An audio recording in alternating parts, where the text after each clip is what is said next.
So my talk today is Clairvoyance, the Art of Seeing Clearly. And I'll be providing a brief intro talking about what is clairvoyance. Then part one of the talk will be about the bodies and the planes that are talked about in theosophical literature. This is something that I've studied very deeply, and it's quite an astonishing system for talking about different kinds of clairvoyant and other psychic and spiritual experiences. So I hope you'll benefit from the research that I've done to pull that together, which has literally drawn upon dozens of theosophical books that I've read over the last 15 years, plus some of my own personal experiences.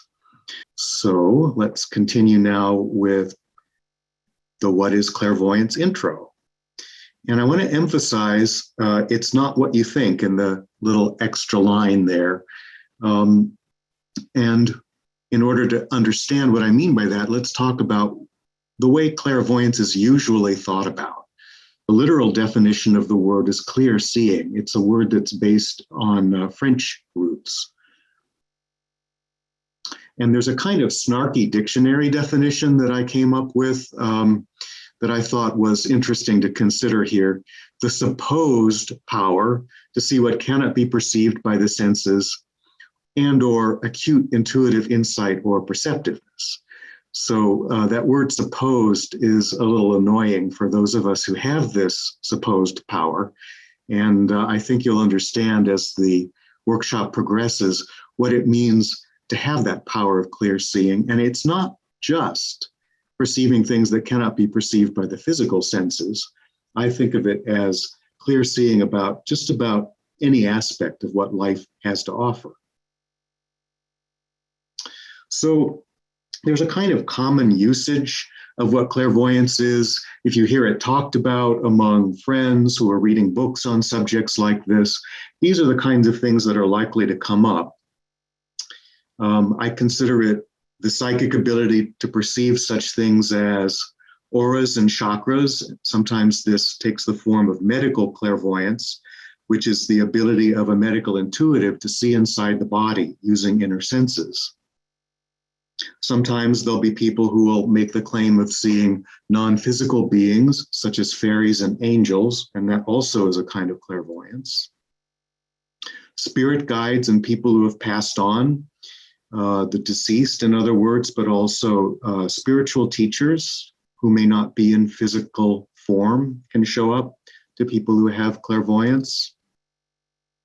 Sometimes it's possible to view our own past lives in a kind of direct movie-like or participatory experience, and that's often called reading the Akashic records, where the word Akasha comes from the Sanskrit and means a kind of medium, a medium of light, actually, upon which the world's thoughts, feelings, and actions are recorded.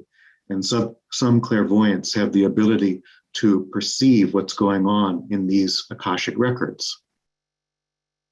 And then probably one of the more ordinary varieties of clairvoyance is so-called precognition, being able to perceive future events, which can come sometimes in a dream or sometimes in a waking vision, or sometimes in a strong hunch or a feeling.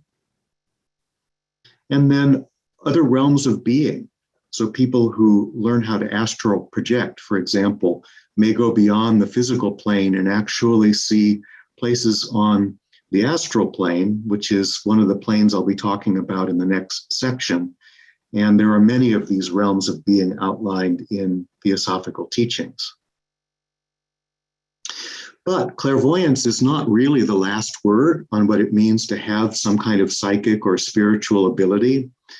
Those of you who were with me 6 months ago when I did a talk on psychic types or psychic temperaments will remember that I talked not only about clairvoyance, but also clairsentience, which is a kind of clear feeling. I consider it the ability to receive inner sense data in terms of vibration. So there are some fairly typical ways in which this tends to show up. You may receive inner sense vibrations without seeing colors from persons, for example, whether they're safe or not, from groups, whether they're welcoming or hostile, from places, especially, for example, sacred places. From objects, if you're able to pick up their vibrations, you may have the ability that's called psychometry, which is being able to measure those vibrations inwardly. And not only clairvoyance and clairsentience, there's also clairaudience, a kind of clear hearing. That's the ability to receive inner sense data in terms of an actual interchange with other beings, which could be physical or non-physical, human or non-human. And these tend to take the form of a kind of interaction. This is my own personal experience, a kind of interaction of people's energy fields. And there can be just like an embrace or a hug that gives you an idea of what's going on inside someone. The energy field can actually also overlap a bit, in which case you get a stronger feeling of what's going on inside someone. There may be an actual merging of energy fields. This tends to take place for me more in astral projection type states. And it can also take the form of communication or mediumship, where you've got the energy field of another being, in a sense, overshadowing you in order for you to receive teaching of some kind and either absorb it for yourself or pass it on to others. So this is a slide that I showed in that previous presentation. And it explains what I mean by these three psychic types. It starts out with what I call inner sense data, and that inner sense data can have these three forms. If you experience clairsentience, which is the one that has to do with feeling vibrations or energy, you tend to be a mystic, and you won't necessarily perceive the existence of beings or of realms as especially important. If you've got clairaudience, you'll be an empath, and the primary focus is going to be on the relations that you have with other beings, physical and non-physical. And then if you're a clairvoyant, which is my personal type, you're a seer. You see imagery. Now let me just make that a little bit more precise with this next slide. So the three types of inner sense data that I'm talking about are energy, consciousness, and information. These are just different ways that people can perceive psychic or spiritual information. It's as if each of us has a specialty. And if we have the specialty of perceiving energy, we're a mystic and we've got clairsentience. We have the specialty of perceiving relationship, we have consciousness and we're an empath. And if we have the specialty of information or imagery, then we'll be a seer. Now, the reason that I have this slide set up as it is so that you can understand there are subtypes. So here's a subtype where the mystic and the seer overlap. Here's one where the empath and the seer overlap. Here's one where the empath and the mystic overlap. These people who have two kinds of these, consciousness plus energy or energy plus information will often be better psychics than the ones who only have one, who can be natural empaths or natural mystics, natural seers, people who are born with it. You can develop the ability to blend these two, and then you've got a much richer experience of psychic and spiritual information or inner sense data. But then there's this sweet spot in the middle where all three overlap. And I think the very best of the psychics and spiritual teachers of the world have all three of these. So let's talk a little bit about common reasons for wanting to develop clairvoyance. In some cases, you've got a natural ability that's uncontrolled. This is also possibly true of people with clairsentience or people who are empaths with the consciousness aspect, with clairaudience. They have a tendency, for example, to have some difficulty with personal boundaries, so that it often feels like they get absorbed into the energy field of someone else and can't get out. Anyway, so you've got a natural ability, it's uncontrolled. Maybe you need to learn how to refine it in some way. Another reason for wanting to develop these abilities is, I'll call it idle curiosity. I have a friend whose housemate is always saying things like, "What? You know a guy who's a clairvoyant? I want to be able to do that." So, that's what I mean about idle curiosity. doesn't actually ever go anywhere. And then there are people who get involved in these things because they want to experiment. They're looking for some form of investigation of the possibilities of human nature, and maybe even looking for proof that these abilities exist and that they have them. And then, which is probably one of the most common ones, is a kind of glamour, which is, you're cool. There's a mystique. There's a kind of status around you if you've got these abilities. But the people who really have them, especially the ones who've got the natural abilities, they actually learn fairly quickly that other people are actually frightened. It's not that cool. It doesn't necessarily involve status. I've had funny situations where I'll be introduced to somebody by a mutual friend, and this other person will just behave totally outrageously weirdly. And then later, the mutual friend will say, yeah, he thought you were reading his mind and he was trying to think in French because he thought that maybe you wouldn't be able to read his mind if you thought in French. Okay, well, people can think it's cool. There's a lot of glamour in it, but not always, especially for the people who've had to live with this all their lives. Some people, and this is another very common particular reason for developing clairvoyance, is some personal advantage over people. The idea that if you can know what people are thinking, you can somehow control them or maneuver them. And that's actually, in most spiritual systems, described as dark magic. Any way in which you're imposing your will on someone else and trying to get them to do something that they may not be willing to do, that's this dark magic. Power over others is very similar to personal advantage. I don't really need to say anything more about that. But insight into self and others, this actually is the sweet spot, if you want to think about it that way. If your desire to develop these abilities or unfold them is to learn more about yourself and to learn more about other people, and especially to help other people, then you might get a lot of inner help from the spiritual guides and so on for learning how to develop these abilities. And let's talk a little bit now about the common ways in which people seek to develop these abilities. Probably the most common is personal study. I call it unguided in the sense that you don't have an outer teacher or an inner teacher, but you may be reading a lot of books on the subject, and you may also be keeping a journal in a way of keeping track of any kinds of experiences that come up. And keeping a journal is actually a very important thing to do, as I'll get into in a slightly later slide. There's nothing wrong with this. This was certainly the way I operated for many, many years. I started having astral projection experiences when I was a teenager, and I didn't have anybody to talk to about them. And it wasn't until I started getting some books on the subject that I really understood what was going on. And then eventually an inner teacher showed up, and I learned a lot from that inner teacher. But I never really had an outer teacher in that subject. Inner teachers are especially helpful if you're able to connect with one. Group study with a guide or a teacher. I'm thinking in this sense, a guide or a teacher primarily on the physical plane, but there are people who have experiences of meeting up with some kind of teacher or class when they're in the dream state or in an astral projection state. That's also valid.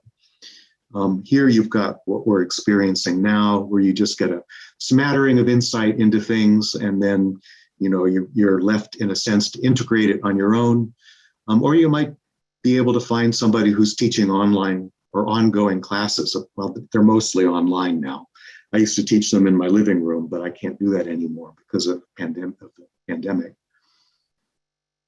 And then finally, and here again, I'm going to emphasize this is, in a sense, the best way to do it, developing some form of spiritual practice.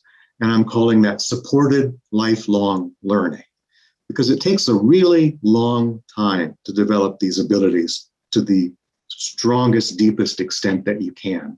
You really have to dedicate yourself to it. And that means having some form of support for what you're doing, whether it's from a teacher you have involvement with for a long, long time, or a particular tradition that you're studying in. There are esoteric religious traditions, some of which teach these things, Buddhism and Sufism, just as examples, or an independent mystery school. Some of the more secret or esoteric teachings can show up. You've got a private teacher and a very limited number of students. I call this outer or inner because some people connect with some kind of mystery school, so to speak, that's operating on the other planes.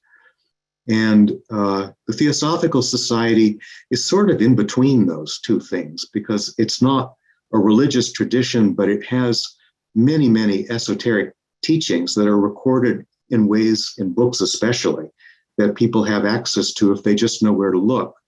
And sometimes it's possible through those books to meet up with this, what I call an independent mystery school that's an inner one. There are lots of examples of how that has developed from theosophical teachings. The theosophists themselves tend to lose track of it or not really to encourage it because there's no way they can know the validity of a school like that. But I think that many of us involved in the Theosophical Society in one way or another feel that we've got a spiritual practice that supports lifelong learning and in many ways leads to a kind of spiritual unfolding. That certainly has been the case for me since I started reading theosophical literature 15 years ago and then joined a few years later. So Annie Besant is a very famous name in the Theosophical Society. She was the second international president of the Theosophical Society. She became president in 1907 and was president until she died in 1933. She had joined the Theosophical Society in 1889, and I find her to be one of the most inspiring, deep, thought-provoking, and really just basically good in the sense of morally and ethically sound spiritual teachers that I've ever come across. And here's what she has had to say about developing clairvoyant power. I want to emphasize that this came up as a question about power, and that's a problematic word because, of course, power suggests power over somebody or something, and that's not really what theosophy teaches. So here's what Annie Besant had to say about developing clairvoyant power. There is no safety in it except a constant effort to use every power you already have in the service of others. Then, if you habitually use all you have to help, more power will be gained gradually by you through the assistance of those who see that you are using it well or using well what you already have. This came from a book published in 1927. And when she capitalizes a word like those, she's talking about superhuman spiritual beings that in the theosophical tradition are called masters or masters of compassion or masters of compassion and wisdom. There are a variety of ways in which they're talked about. Her belief is that if you're in service and you've dedicated your life in some way to helping humanity, that gradually over time, more psychic and spiritual unfolding will develop to help you do even better with that. And I think that actually is indeed a very safe way of doing things. But she had another very funny thing that she said about she can't understand why people want to go poking around in astral slums when they're not interested in doing anything about the physical slums that they can actually get to in the physical body, which is much easier than going to the astral plane. So anyway, that's her view. You help on this plane as much as you can, and then other possibilities open up. And then Charles Webster Leadbeater, who's another of the great spiritual teachers within the theosophical tradition, especially along the lines of clairvoyance and being a seer, he had this to say in an early book on clairvoyance. It would be well for students to bear in mind that occultism is the apotheosis of common sense. Now, he doesn't mean the occult in the way that most people think about it these days, which is kind of the dark side of spirituality. At the time that he wrote this, occultism was the name for a spiritual tradition that was really, theosophy was one form of it. It was an outgrowth and in some respects, a reconsideration of spiritualism. And what it was designed to do was really talk about this interaction that we have between the physical world and the worlds beyond in terms of mutual support from both sides for helping along spiritual evolution for all beings. Now, the important thing that I want to emphasize in this is this word apotheosis. It's not a tremendously familiar word, but if you look at it closely, you'll see theo in the middle of it, which is God. And apo is like apogee, it means approach to. So the idea contained in that word is that if you're following the principles of occultism, what you're really trying to do is get closer to God or to the source.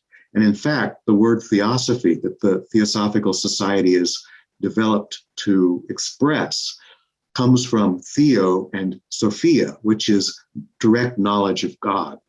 So an apotheosis of common sense really means that no matter what level we're operating on, we maintain our common sense. This is really essential.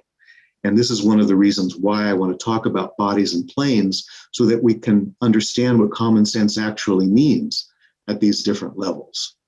The other thing is common sense itself is a kind of clairvoyance. It's seeing clearly what's real or what's true. So the apotheosis of common sense isn't just taking it with us to all the different higher levels of being. It's also actually recognizing that those of us who already have it have already developed a certain kind of clairvoyance. It's a kind of seeing into the truth of the things that you're thinking about with respect to psychic or spiritual abilities.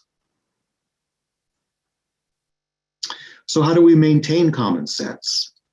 This is a program, I guess, that I constantly use with respect to developing my own abilities and also supporting other people. And so the first one is engage with equanimity.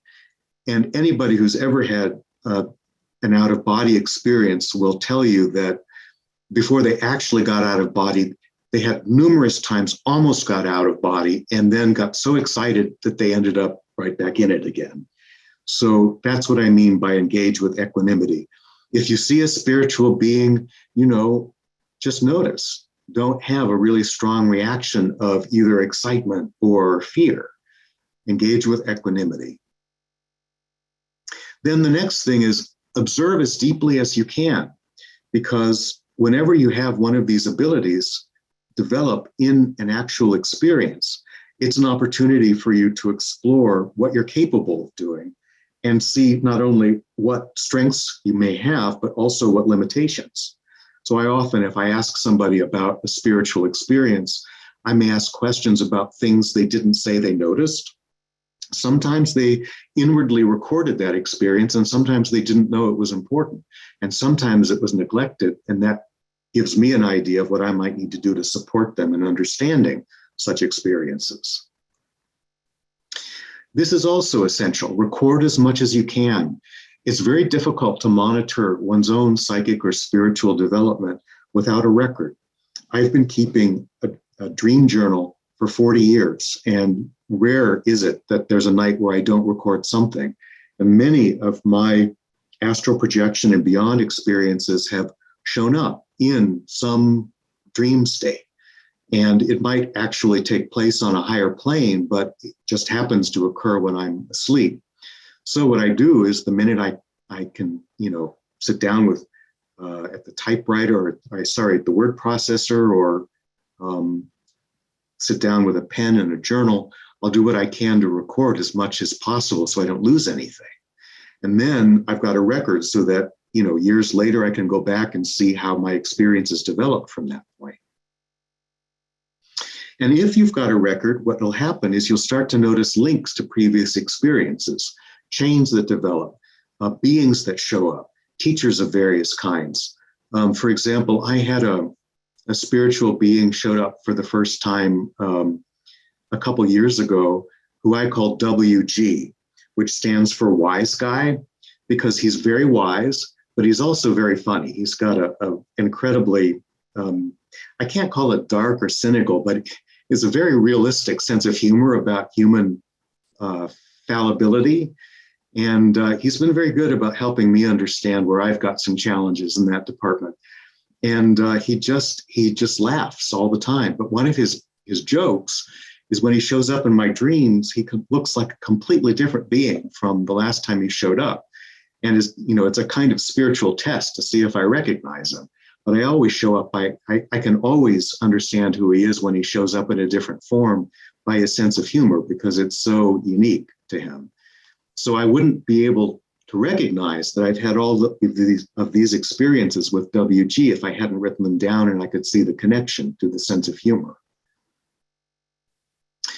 And then it's a good idea, if you are reading up on similar kinds of experiences, to study the experiences of others, past and present. Past, of course, recorded in books. Present, maybe in a group of people that you're involved with who are interested in such things. What you do is you look for similarities of function between the experiences. Any kind of inner sense data is actually more information than it is imagery, though it may show up as imagery. And that's one of the things I just explained to you. WG has the function of helping me understand my human foibles and getting me to laugh at myself and being human. And I recognize that energetic function no matter what form he shows up in. But if I only focused on the imagery, I wouldn't see that similarity of function necessarily, and it would be a different being every time. So one of the values of looking into these experiences over time and maintaining our common sense is getting some idea of when the same being shows up, possibly in different forms, by feeling the similarity of energy from one experience to another. And then as you're doing this studying of other people's experiences, or even sharing experiences with other people, compare and interpret lightly. And what I mean by that is it's often tempting when you've had a revelatory experience for you to jump to the conclusion that you've experienced some major initiation or something of this nature. And it may indeed be a breakthrough of some kind, but it might not be as large as you think. And over time, you may discover exactly where it fits into your own developmental process. So we can't be too invested in how we describe or analyze or identify our experiences. And we always need to modify our understanding of these experiences as we gather later knowledge from later experiences, fuller knowledge from later experiences. And then finally, this is probably the most important thing in this slide. In my experience, fear of the unknown holds you back, and especially fear of not knowing how other people will think of you if you tell them that you have the experience of a clairvoyant or an astral projector or an empath or something of this nature. We fear being different from other people. And we fear, essentially, at the core of who we are, that somehow we'll be perceived as unlovable, and we can't stand the idea that we might have to go through our lives as unloved and unlovable, so we hold ourselves back from our spiritual development. And that also means not sharing our experiences for fear of being rejected or possibly even ostracized. If you can find even just one person that you can share any experience with who will just listen and who won't necessarily comment or try to tell you what it is or what it isn't, or try to interpret it for you, but will just take it in and maybe, share in kind, tell a similar experience or one of their own experiences, you'll have that support of knowing that you can actually share the experience and not lose someone else's interest and care for the relationship. So keep in mind, it's a good idea to develop a group, or at least to have one person with whom you can share your personal, spiritual, and mystical experiences as a way of furthering your growth and development. So this ends the introduction, and I just want to point out this book, Otherwhere, A Field Guide for Astral Travelers, was originally published 20 years ago, before I really knew anything about theosophy. And this cover that you're seeing here represents the second edition of it, which was an expanded version that I created and that was brought out just a couple years ago. in which I take another look at these experiences from a theosophical perspective, talking about the different bodies and planes that are involved. But the beginning of it talks a lot about determining the function of what you're experiencing and about writing things down and how to do that, and especially about overcoming the fear of the unknown. So if you think maybe that fear of the unknown and this lovability issue that I'm talking about is holding you back a little bit, you'll get some insight from that book. So I want to go on now and talk about planes and bodies. And there are two ways that you can talk about these. In the theosophical teaching, there are 7 planes. There are 7 of practically everything, as a matter of fact. And in the beginning of the Theosophical Society back in the 1890s, the newspapers made some fun of them and called them the Sevensers, because they were always coming up with groups of 7 of things. But there are 7 planes. Supposedly there are 7 bodies, but in actuality, there are more. This is something that we'll sort out as this part of the talk progresses. You can talk about the bodies and the planes from the bottom up or from the top down. If you're talking about it from the top down, you're talking about how the bodies and planes were created or generated. And it's almost like a divine perspective, which makes it a little difficult to follow or understand. So I'm taking from the human perspective, from the bottom up. And you'll see that with the slides in this section, the lower one is actually lower and the upper one is actually upper. But we have a tendency to read things where we look at the top first and then at the bottom first. So I want to remind you now that in all of these slides, the direction is always moving up. As we move to the next slide, it will continue to rise plane by plane. And again, in those cases where there's a lower and an upper, the lower will be on the bottom, the upper will be on the top. And what I want to do is I want to talk about what the planes are. So obviously that's what this slide does.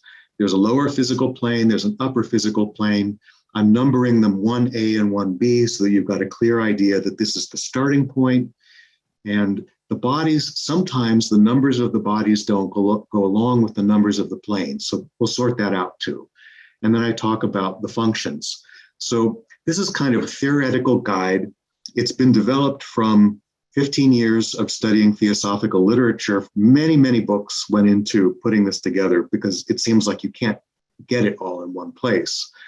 And the main reason I'm doing it is because there is such an enormous variety of clairvoyant experiences, or clairsentient, or clairaudient, and they very neatly fit into these categories of bodies and planes. And I want you to understand how that works.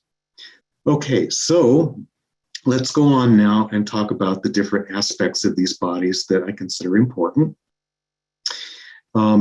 With the lower physical plane, our first body is called the physical body. Some of you who have perhaps looked into early literature of the Theosophical Society from the 1880s, 1890s, early 1900s, you'll see a Sanskrit word for this body, and that Sanskrit word is sthula, which means dense, densely material, perhaps could be said. And then we've got a second body that is also related to the physical plane called the etheric double. And this body is the body of life force, or the Sanskrit word prana, that many of you are familiar with from yoga teachings. Now, one of the things I want to talk about is, as you progress through the planes, how does your body change? Now, this is something that is less likely to be found in theosophical literature. So here I'm drawing on my personal experience, what I've seen in astral projection, either when I've been able to get a glimpse of my own form or seen the form of others on particular planes. So with the lower physical body, it's just our human figure, it's solid, it's three-dimensional, and so on. But with the etheric body, it is also a human figure, it's semi-transparent, and it's not that much bigger than the physical body. Now, I also want to talk about the aura, because each of these bodies is, in a sense, encoded into the aura or energy field that surrounds our physical body. And you can actually use the layer of the aura as a way of accessing that body. Now, that's something I won't be directly teaching in the workshop, but I will be later on showing you a slide with the cover of my book, The Multidimensional Human. And that goes into quite a bit of detail about how to use these layers of the aura in order to experience a connection to a particular body. But you have to know where they are. So the aura of the etheric body goes from 0, which is skin level, out to about 9 inches. And if you're able to move the focus of your consciousness into that space, which is something that I talk about in the multidimensional human, you can start to feel and perceive and notice some things that come from the etheric inner senses. So let's talk about the functions of the physical body. This is fairly obvious. Sensations in terms of the 5 physical senses, actions that we do with our hands or our feet or some way in which we move our bodies, activities of various kinds that we experience on the physical plane. Once you start talking about the higher bodies, any of the non-physical ones, the activities get more and more energy oriented, but they still have a special quality or function. So the function of the etheric body is health, and they deal with vital energies, and subtle models are what's going on here. Now, this is something that's a little confusing in theosophical literature, but I'll just tell you what it is. I won't try to explain it in depth, and maybe you'll recognize it if you ever actually come across it. The idea is that there is an energetic model for our physical body, and that energetic model contains something like the genetic structure that is talked about by biomedical science, except that it's an energy form. And what that body does is it makes sure that the physical body stays in health by constantly maintaining a kind of alignment between the physical body and this energetic model of the physical body. If there's a problem in the etheric body, there'll probably also be an illness or something that isn't working quite right in the physical body. And it's the basis of many kinds of energy healing to work at this vital prana etheric body level. Now, I also wanted to help make these functions a little more concise. So I've developed a motto for each of the planes. So I survive is the motto for the physical plane. I thrive is the motto for the upper physical plane, representing the etheric level of being. Now, here's where I get into the types of clairvoyance you can experience here. So just each of these slides for every plane will have the same types of things showing up. Waking consciousness is our basic consciousness in the physical plane. There we experience the world as quote unquote real, 3-dimensional. You can't have 2 objects occupying the same space at the same time, that sort of thing. We have physical vision or normal sight. We see the scenes, dwellers, and phenomena specifically of the physical plane. All of those in any case that are present on the lower physical plane. And obviously incarnate beings, beings who are in a body, in a flesh body. That's what incarnate means. Humans, animals, vegetables, minerals. Minerals might seem a little odd there, but in the theosophical teaching, consciousness extends through everything. And so minerals represent one of the lower levels of organized consciousness. And anybody who's worked with crystals will realize that there is a kind of consciousness. For example, if I'm looking to buy a quartz crystal in a gem shop, there are a couple things I look for. One of them is the crystal wounded from the fact it was broken away from its family? And if that's the case, I might have to do some healing on it. If the crystal was polished, many quartz crystals are polished, that may have also created some kind of wounding, but there's not much you can do about it. So I always look for the most natural crystals I can, so I'm working directly with the mineral consciousness of that crystal. Now let's contrast that slide with what we experience on the upper physical plane. We've got an expanded consciousness that allows us to perceive some non-physical elements of physical reality. Here we experience world as life force, and this is where we start to perceive auras. We don't actually see auras with our physical eyes. although the physical body's eyes can be used as a way of directing your inner sense perception, we actually use etheric vision or some higher vision in order to have that experience. And etheric vision is sometimes also called second sight. And there are lots of different varieties of that, such as precognition and so on.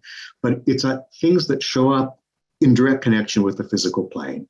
Scenes, dwellers, phenomena of the non-physical levels of the physical plane.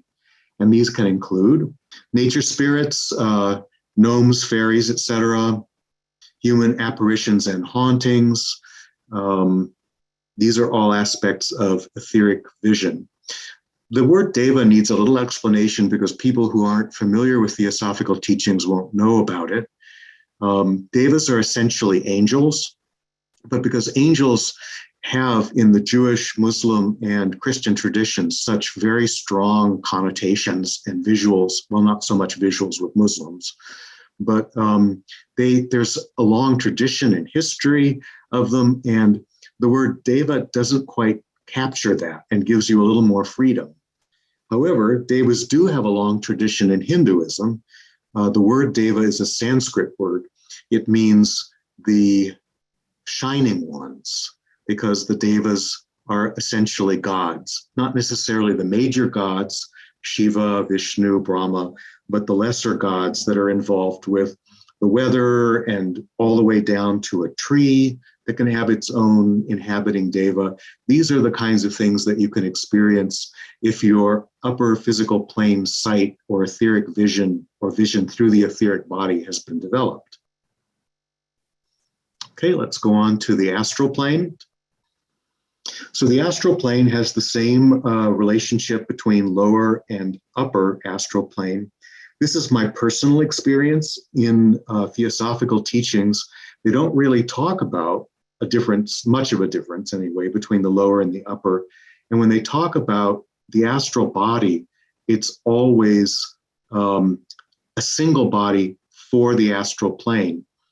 And I think the reason for that is most of us have developed an astral body through our dream life, and it's pretty functional. If we have really strong, vivid dreams, for example, we've got the vision of that body and the ability to move in that body pretty well developed.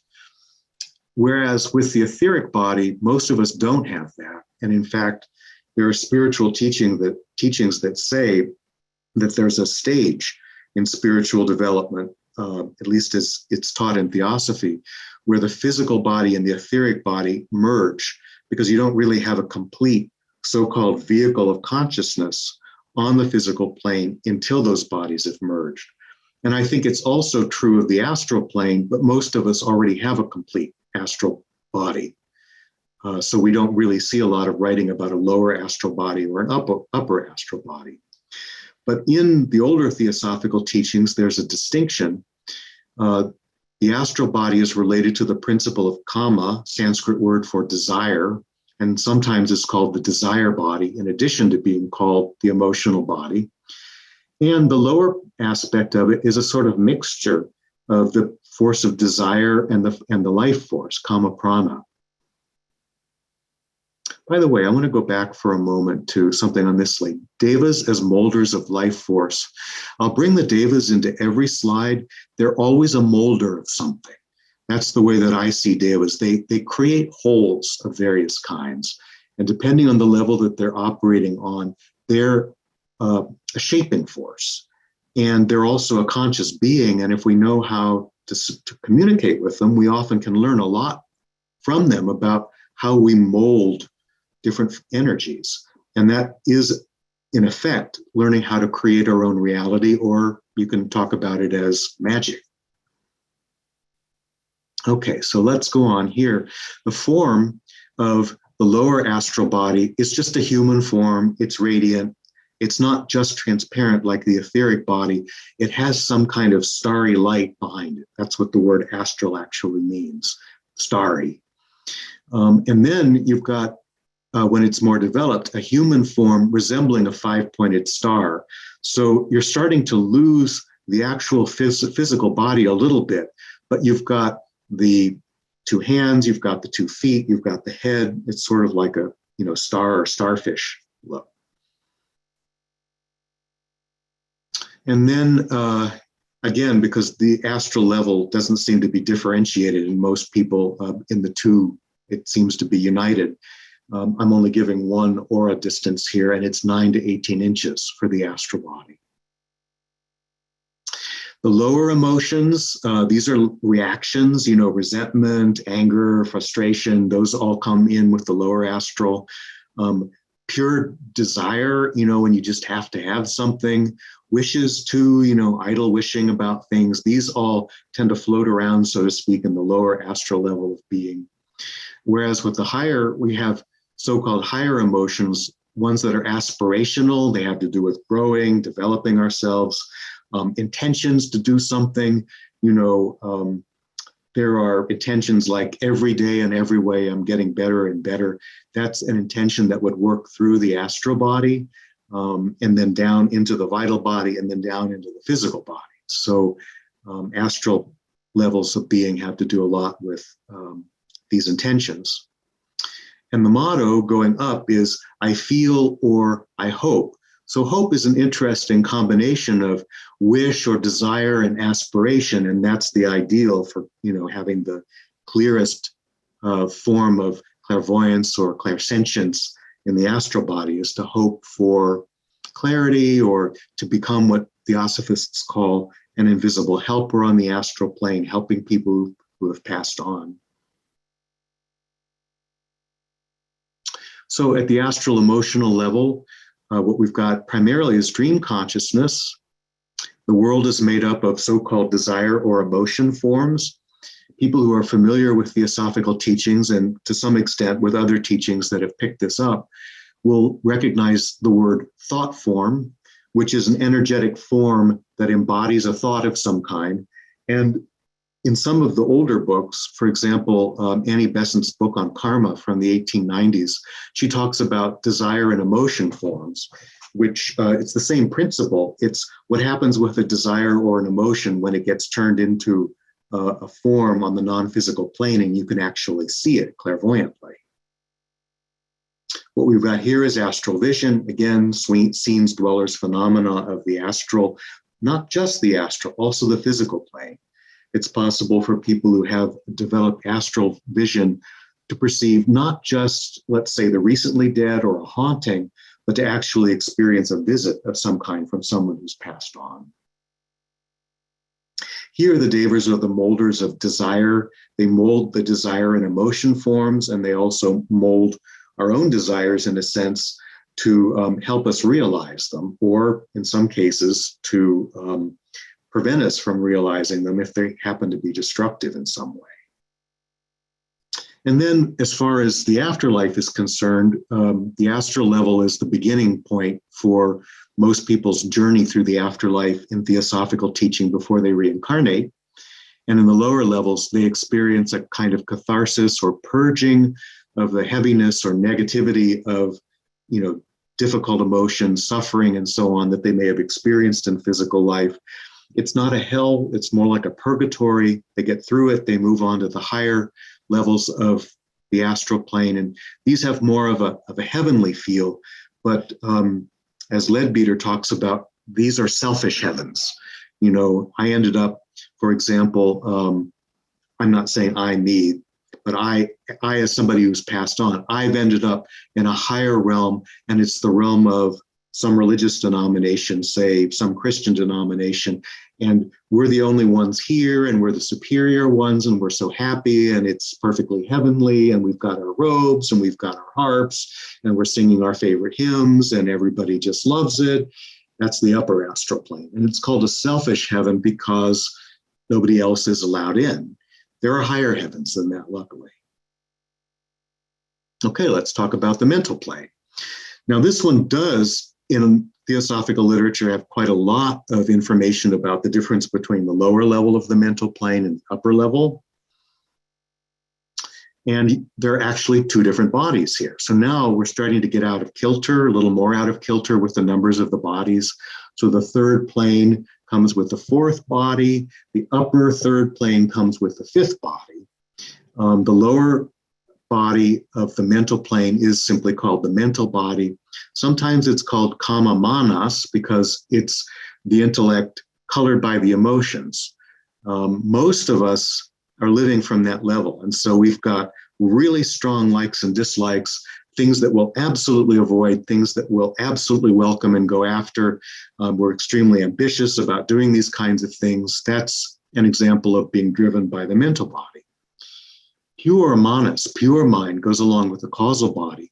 And in theosophical teachings, the causal body is the level that we often call the soul. Theosophists don't always use that word, but what people outside of the Theosophical Society would call the soul, especially if you consider it an immortal being that's constantly reincarnating. That's the causal level.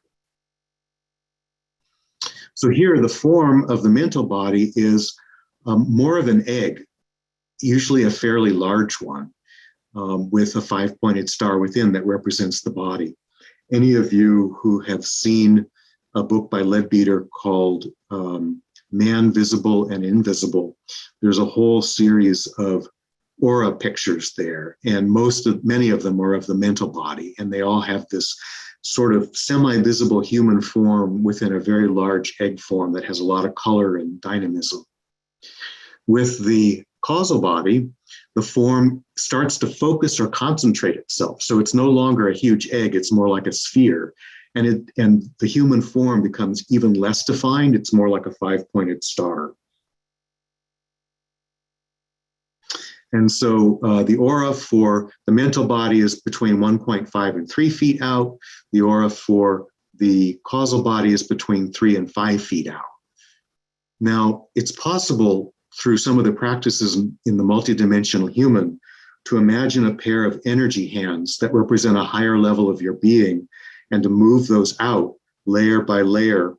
And if you get to the area of the causal body 3 to 5 feet out, and you happen to be a meditator, you'll probably recognize that that's a bliss place. It's a place of great focus and peace and tranquility. The thing is, you always got there by meditation, but you can also get there by navigating through the layers of the aura. So in the lower mental, that's the personality, not just the mental body, but also the emotional body and the physical body. It deals with concrete thought, which means a chair is a chair, for example. Ideas about things, but more concrete ideas, like I'm gonna do this, and these are the steps. So plans. But with the reincarnating ego at the causal level, it has to do more with abstract thought, ideals, and values. So anything about spiritual aspiration, wanting to be the best you can possibly be in order to help other people, which is a theosophical ideal, that sort of activates the causal level and then pulls you along to help you develop yourself. So the motto for the mental body is I think. The motto for the causal body is I understand, because at that level, you've got the soul's perspective on your life that helps you understand what you're experiencing and what other people are experiencing. The lower mental plane vision is, let's call it mind consciousness. The world is the thought forms that I was talking about before. When I talk about concrete thought, it's sort of like, a thought of love becomes a form that you can actually trip over. And it might go hang out in somebody's energy field, and they might not want it there.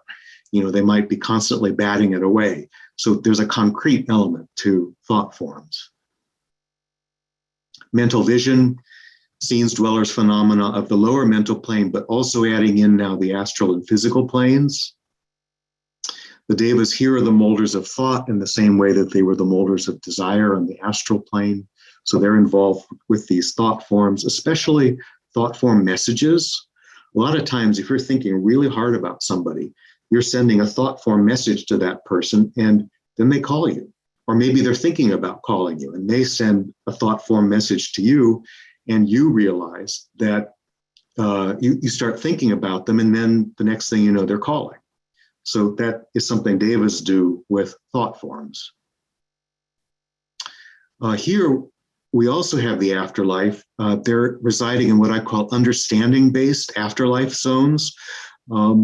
One of them is what I call the deep life review.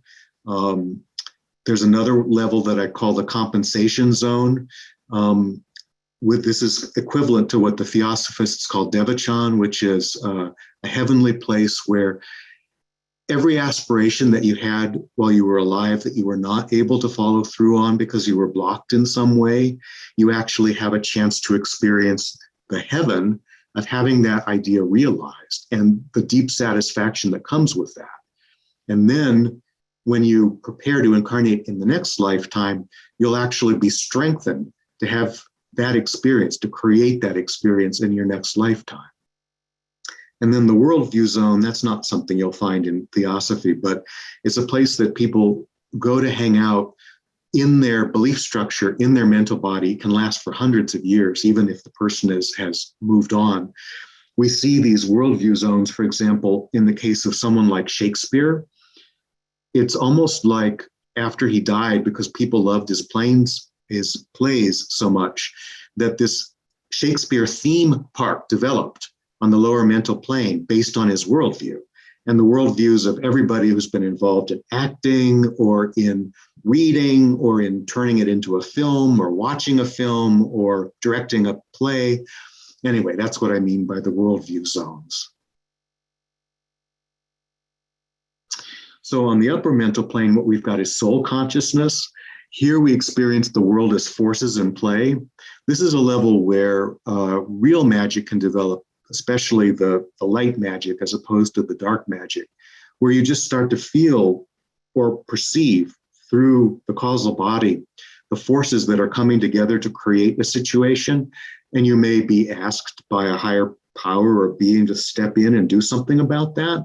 You might be able to take an action that shifts the forces and comes up with a different end result that's actually more favorable for everybody involved. And here again, we've got the devas operating. Well, I'll get to that in a moment. There, devas as molders of karma, because this is the level where all karmic forces are present and get acted out. And then with causal vision, you can see it for the upper mental plane, but then all the lower planes. And this is the level of being where you have access to the Akashic records. You can get some idea of the soul's plan for your growth. You can get some idea of the past lives that may be behind the present lifetime. And here, humans we will experience as whole souls with a knowledge of their life purpose and past lives. That's pretty much what I was just saying. Now, probationers. This is a specific kind of being that we might end up seeing there that you'll only really read about in theosophical literature. There's something in theosophical literature called the path. And the path is a sort of accelerated development in order to become a helper of evolution. And the probationers are the individuals who are just beginning. They really have a desire to help the world, and they want to be able to offer themselves up for whatever teaching they need, which may include psychic and spiritual development, to be helpful at whatever level they can actually be helpful. They're dedicated to different forms of help, of enabling the unfolding of their powers of help and how that manifests perhaps on other planes. So you may run across some of these on the upper mental plane. Now, this book of mine, The Unanswered Question, Death, Near Death, and the Afterlife, will give you a lot of information about what I've perceived on the astral levels of being in the afterlife, and also the mental levels and the distinction between the lower mental level with the deep life review and the upper mental level where you're preparing for your next lifetime. This book was also published about 20 years ago, but it's recently been reprinted. And unfortunately, I wasn't able to revise it in the same way that I was able to revise otherwhere, so I could point out which experiences I was writing about had to do with which levels of being in terms of the bodies and planes. And the book is written alternating chapters. So the odd numbered chapters are all about some larger issue of the afterlife, contemporary near-death experiences, how the afterlife is portrayed in different cultures, such as Native American, ancient Egyptian, the Tibetan Book of the Dead, And then the even numbered chapters are my own personal experiences in these realms that I try to create as a sort of counterpoint so that we get a well-rounded idea of what the afterlife might actually look like when we get there. So next two planes, I'm going to go through fairly briefly because they're lesser known than the other ones and in a sense less achievable by most people, but it's good to know about them.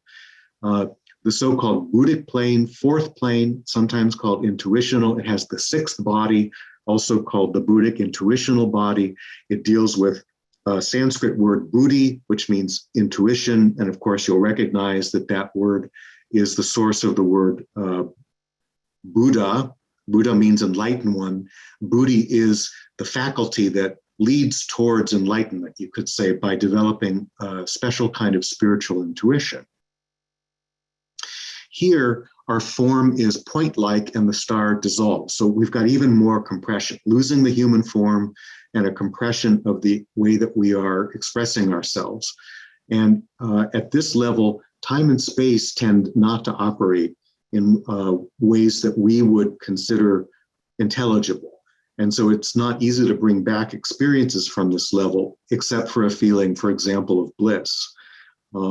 So that's one of the reasons why you don't see a lot written about this in any literature. There's a little bit in some theosophical literature. There's a book called The Monad by Leadbeater that's got some information about this plane in the next one. Here, the aura is always greater than 5 feet, and it's very difficult to get a sense of the outer edge of it, because what happens at this level is it's the level of unity consciousness, and it feels like your being expands into or to incorporate the beingness of all other beings. And so it's almost like you've got the whole plane within you. And its functions, empathy, compassion, oneness, and bliss. You can also actually go there and hang out with the energy hands I was talking about. Some people might find it too intense. Some people might find it a wonderful place to hang out. And actually going there in the energy hands with the energy hands while you're falling asleep is a really good way to help that body kind of develop itself. And the motto here is, I love in the highest spiritual, I love humanity, for example. Got to get into Buddhic abilities. Unity consciousness, which I just mentioned. Here, the world is experienced as wholes and collectives, and also the experience of being unified with those wholes and collectives. Buddhic vision involves scenes, dwellers, and phenomena of the Buddhic plane and all the lower planes. It's not easy to know what kind of beings you'll perceive on that level, because you may see them just as energies. They don't necessarily have a form, but it becomes possible to see the workings of human karma. And I don't mean as we see them in the Akashic records. This is a higher level of that. What happens is it becomes possible to see, for example, something like the pandemic that we've been experiencing, why it's showing up and all the different ways that it's playing out and the different lessons that different people are experiencing depending on their level of spiritual development. Here we have devas as molders of group souls. So information about devas that you can sometimes find. For example, Jeffrey Hodson is a theosophical clairvoyant. His book, Kingdom of the Gods, talks about all different levels of devas. And so any animal type, any species will have a group soul, and a deva will be the molder of that group soul and supporting its evolution. Humanity as a whole is also supported and molded as a group soul in a similar way. And there are a number of other ways in which group souls of nations or regions can also be involved. Nations, ecosystems, plant, animal species, what I was just explaining. So probationers are the people who are right up to the door, so to speak, of developing these higher spiritual abilities in these higher planes. The initiates are the ones who are actually engaged in doing that. There's a lot of information about initiates and initiation in many theosophical books, it's a very common subject. I'm just pausing because I'm trying to think of which one might be the best one to direct you towards. Maybe Annie Besant's The Path of Discipleship, because it gives some information about this, but also Leadbeater has a book called Invisible Helpers that goes into a lot about initiates. So the next highest plane, the last we'll talk about, is called the Nervonic plane. In a sense, the word is self-explanatory. It's a level of supreme spiritual bliss. It's a place that so-called enlightened beings have accessed. It's the fifth of the spiritual planes. It goes along with the seventh of the bodies. It's sometimes called the spiritual plane, but that word spiritual gets so much use that it's not really a very good choice, I think, for the body and plane at this level. Another one that you'll sometimes see in older literature is atmic, which is not atomic. It comes from the Sanskrit word atman, which means higher self. Many of you who study yoga may recognize that. That's the highest spiritual self. So Nervonic, spiritual, atmic, you'll find different books in theosophical teachings using any of those three words for this body. Here, you've got a radiant point. It's like just a tiny, tiny point of energy. There's no star, but within that point is the possibility of being everywhere at once, you could say. At least that's what I've read. The aura is enormous. In a moment, I'll show you what the aura of a master who's achieved this Nervonic plane looks like. Spiritual will and mastery are the functions here. I don't really like the word spiritual will because too often we think about will in terms of what operates on the mental level, which is basically, I will this, I will that. And whatever you do, you exert a great deal of mental energy, sometimes emotional energy to get it. And it's often coercive of other people. Here, spiritual will is more like lining up with the will of the divine, which is constantly flowing out of the highest level of being, sometimes called the divine plane, and just riding it and seeing where it goes. And then also maybe directing it a little bit and making it a little more specific. That's my idea of what spiritual will here means if you're operating from this level that we call mastery. And the motto is, I will. So here we've got, again, different types of consciousness and perceptual abilities. Sometimes this level of being is called superhuman in theosophical literature. It's interesting, but somebody like, all the different Marvel comics, what's often not realized is that some of the people who created these superheroes were actually reading Theosophy, and they thought, well, what would it be like if we created a being who had some superhuman consciousness and was involved on the physical plane in some way as a rescuer of humanity or helping humanity evolve. I'm not just making that up. If you look into a book called Our Gods Wear Spandex, you'll get an academic view of the origin of the Marvel and other comic universes and how they come from theosophical teachings about masters. Here, the world is perceived in terms of need and service because you develop this mastery to help the evolution of all beings. Nervonic vision is not just the scenes dwellers phenomena of the Nervonic plane and the lower planes, but it's the workings of world karma. So what we've got here is at the causal level, you see individual karma. At the Buddhic level, you see human karma. At the Nervonic level, you see world karma, which then includes all beings on the physical plane, physical and non-physical beings. And here, the devas, the angels, are the molders of our planetary evolution. And it's possible, I imagine, I don't know for myself, but this sort of makes logical sense, that the planetary spirit, the spirit that holds the whole of our evolving planet within its consciousness, sometimes called Gaia, I imagine that that being would be perceivable or contactable through the Nervonic level. And then you've got the masters, which I've been talking about. So there are two planes beyond this.